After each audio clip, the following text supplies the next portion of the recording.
Zakari Chawai. I represent Kauru Federal Constituency from Kaduna State. Mr. Speaker, I'd like to start by commending Mr. President for the timely submission of the budget. I'd also need to talk about the need for early implementation of the budget through the release of funds. Of course, we saw what happened during this year due to the pandemic and how it affected the budgetary process and the implementation of the budget. And I feel if funds are released timely, it will cater for all the needs. I've looked at the budget, Mr. Speaker, and there are so many positives. For instance, about 404 billion being... Honorable Sir, are you listening? Yeah, listen. He listened to your debate. Listen to his own. You said there are so many positives? So many positives, okay, Mr. Speaker. I've looked at the capital allocation for works and housing, about 404 billion, which will cater for capital projects across the country. And of particular importance, I want to point out the position of the Abuja-Kano Road and also the Kaduna-Jos Road. Allocations have been done. Funds have been released to a reasonable degree, but the work ongoing is not commensurate to what has been released and what is expected by the general public. I think more needs to be done to ensure that that is completed in due time. There is a 157% increase in terms of capital allocation to the health sector. The global pandemic has exposed a lot of nations and their inadequacies towards the health sector. And due to that reason, a lot of Nigerians agitated for more budgetary provision for the health sector.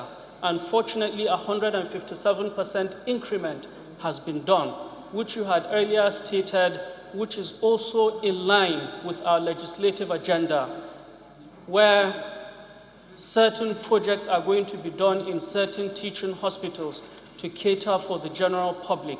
Beyond that, it is also looking at procurements of equipment, procurement of vaccines, procurement of other consumables in the health sector.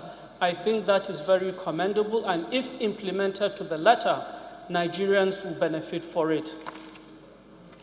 25 billion naira has been allocated to the National Youth Investment Fund. I think that is a step forward. That is not the only amount that the youth of Nigeria are going to benefit from.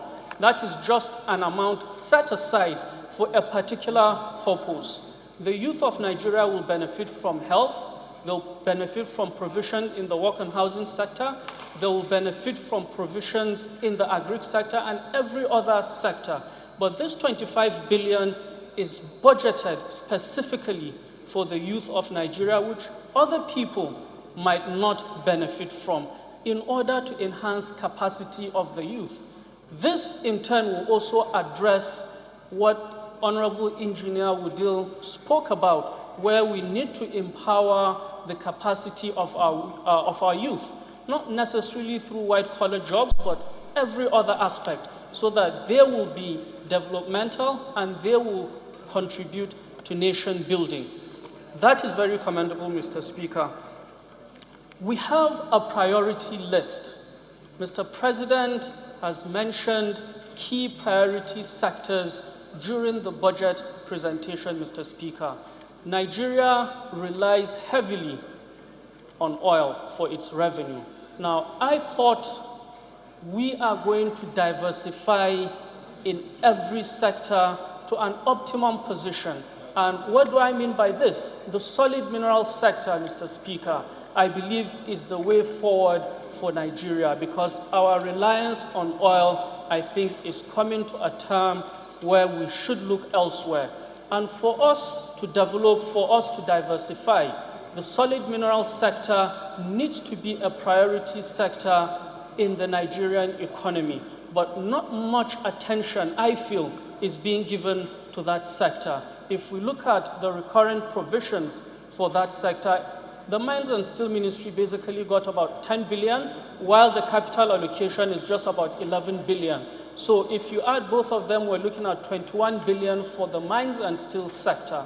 I think the extractive industry needs more than 21 billion naira budgetary provision to make it competitive enough to ensure that we diversify our economy through the solid minerals sector. Thank you very much, Mr.